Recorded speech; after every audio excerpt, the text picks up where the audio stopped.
And on the Tea Time Newsbeat, we'll be meeting the young wife who's been named as Britain's champion butty maker. And if you think our prices are going up fast, listen to the problems of a country where everything has gone up 5 times in price this year. We join rocking Richard Skinner in our studios for Newsbeat. And it's deadlock in election 74, with Harold Wilson just a whisker in front and only a handful of results to come.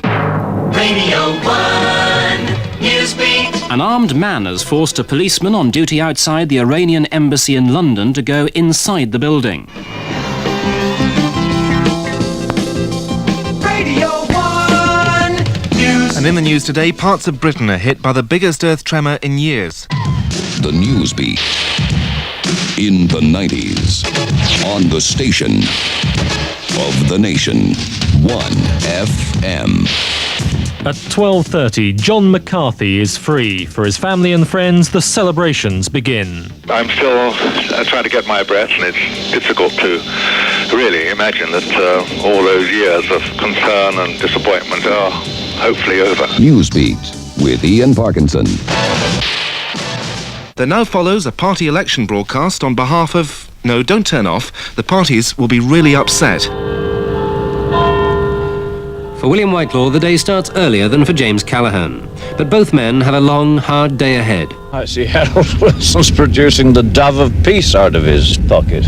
I'm quite right, too. One gambler has put £20,000 on the Chancellor to move from number 11 to number 10. John Major has come in from the cold to deliver a tremendous blow to the whole thing. Do you like peas? Do I? No. Well, not especially, no. All right. Some vegetables I'm very fond of.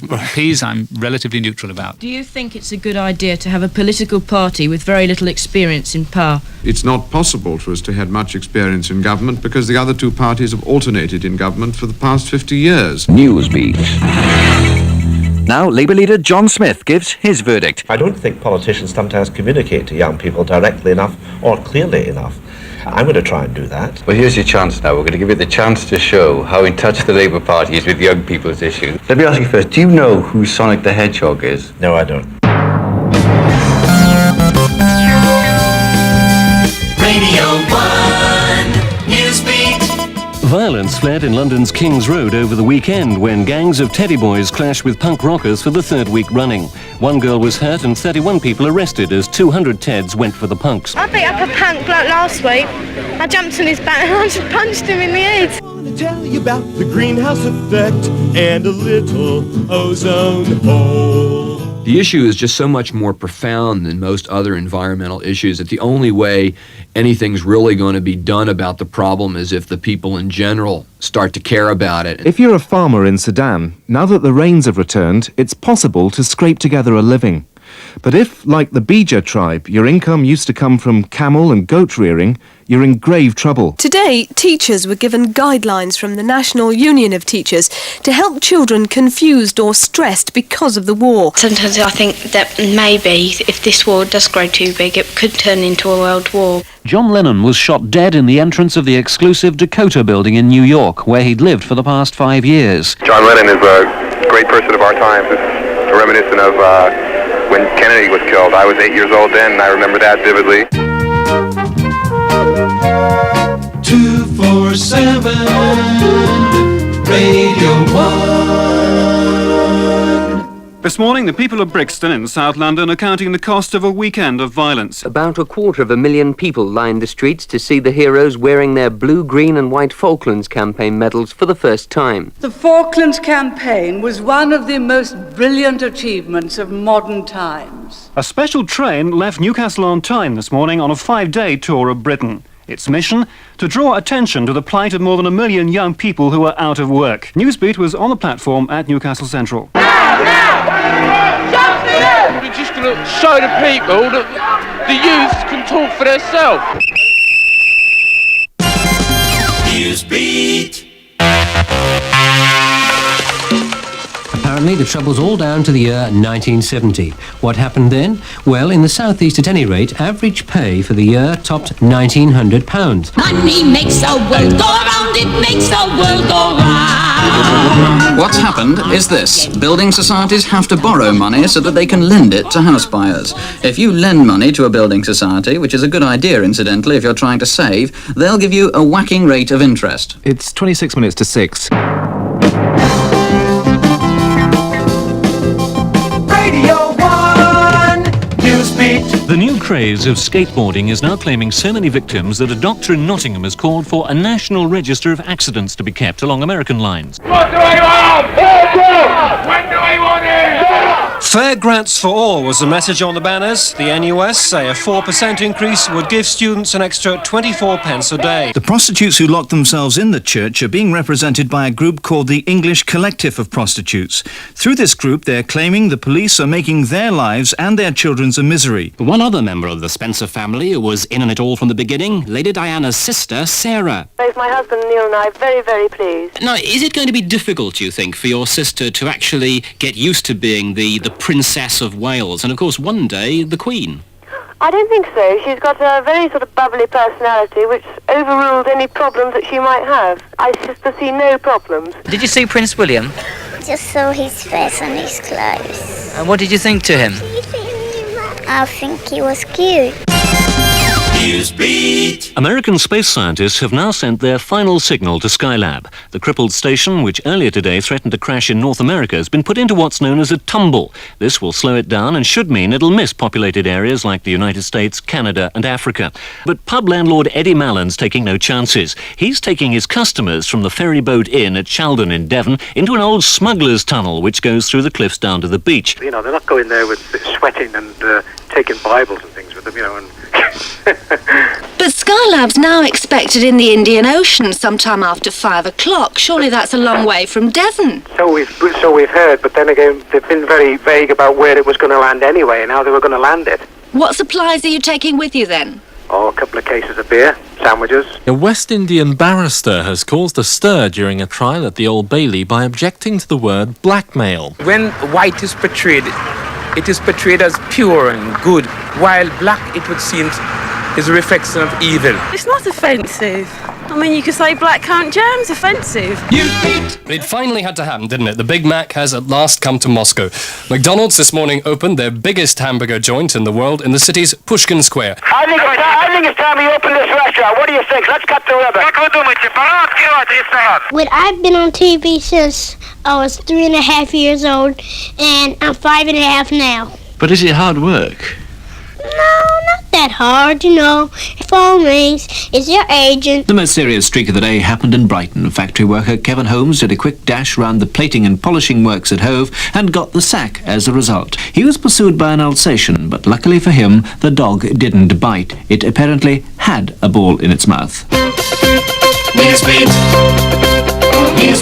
Radio 1. Breaker 1-4, Chevy 2, this is Fenning, I got a copy. The sound of citizens' band radio, which is catching on in Britain in a big way, even though it is against the law. What harm is it doing? I mean, it's just a two-way radio. It's just for talking to people. There's just no harm in it, is there? I mean, it's not like drugs. It's a cold, damp afternoon in the centre of Newcastle in the northeast of England. A group of young people crouch next to a park bench, sniffing glue from an old crisp packet. Purple birds. There's a frog. Orange frog. Look. Banana? Newsbeat, Radio 1. We've tracked down a phone-in program in America where the host has become a national superstar and a rich man earning £200,000 a year because he's so good at insulting his callers. You come down here, boy. You come down here, you lily-livered, yellow-bellied, egg-sucking dog, bedwetter, pinko commie. You come down here, you're lower than a snake's belly. You come down here and say that, huh? And it seems people just love it. What is the in thing now for discos? I mean, what should I wear? Should I look like Boy George, or can I get away a bit more casual? Newsbeat, still the best. On the pop scene, news that the green grass of home doesn't seem quite so appealing to superstar Tom Jones these days.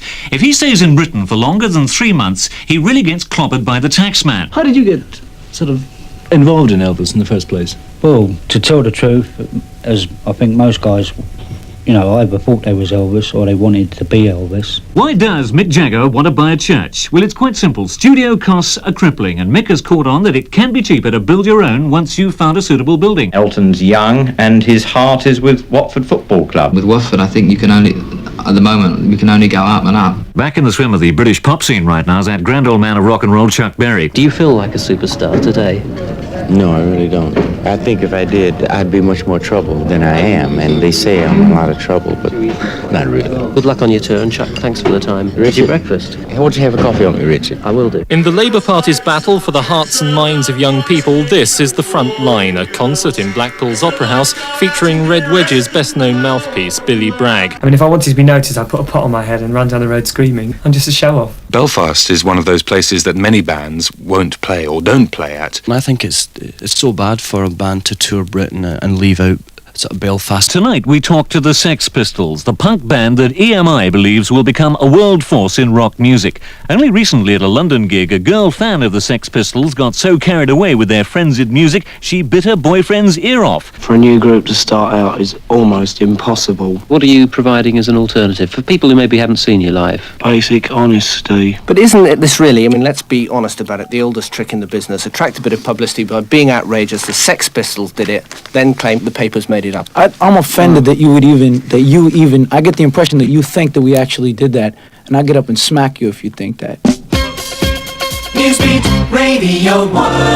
And finally, back to the Falkland Islands dispute and the Welsh housewife who was so incensed by the Argentine invasion that she chose her own novel way of protesting about it. She picked up the phone, dialed a random number in the Argentine capital Buenos Aires, and sang patriotic songs to anyone who answered. Rule Britannia, Britannia, rule the waves.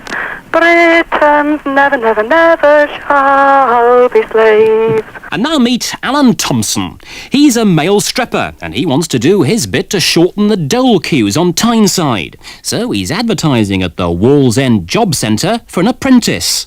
The reason Alan needs a helper is that he does his strip act with a python called Monty. And as he told us, Monty is now getting a bit too big to handle.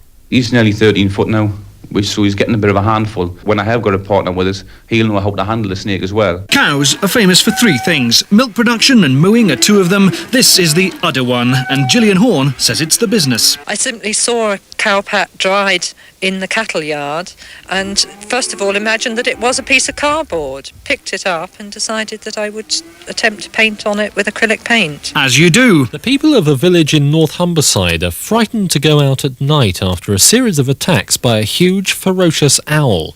The locals, fearful of a replay of the Hitchcock film The Birds, have taken to wearing hats to protect their heads. When I turned round to come into the house, it struck me on the side of the temple and cut me. Well, in fact, he was accused of assaulting my petty officer steward, which is a very serious crime indeed. And the parrot had been at flying stations for a considerable period of the day and had been for some time. And the petty officer steward had finished his nuts. And so, not surprisingly, the parrot gave him a dirty, great bite. But this had to be summarily seen by me because this can't be tolerated in the Royal Navy. Who's a pretty boy then?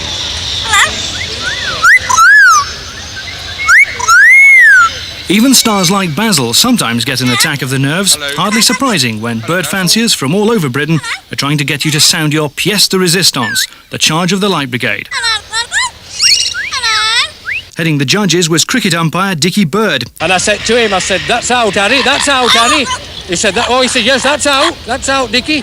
Yes, that's out, Dickie. Many of this morning's newspapers feature large pictures of an equally large girl who did a topless streak at the Twickenham Rugby International on Saturday. At the time she did it, in front of 67,000 spectators and millions more looking in on TV, Erica Rowe should have been working at a bookshop at Petersfield in Hampshire. She sounds like quite an asset to have in the shop, really. Oh, sometimes, yes, I think so. She's a very good worker, but it's a little bit difficult to hold down sometimes. So you're open to offers now? One or two people have suggested it, but I've given them a very straight answer. And I think they realise that I'm not going to be persuaded in any way at all to do anything nude again. The fearless Erica Rowe, an overnight sensation who now looks set for a lucrative career as a model. A menswear chain says Erica's just what they're looking for to model this year's new fashion. Wait for it, double-breasted suits. Newsbeat.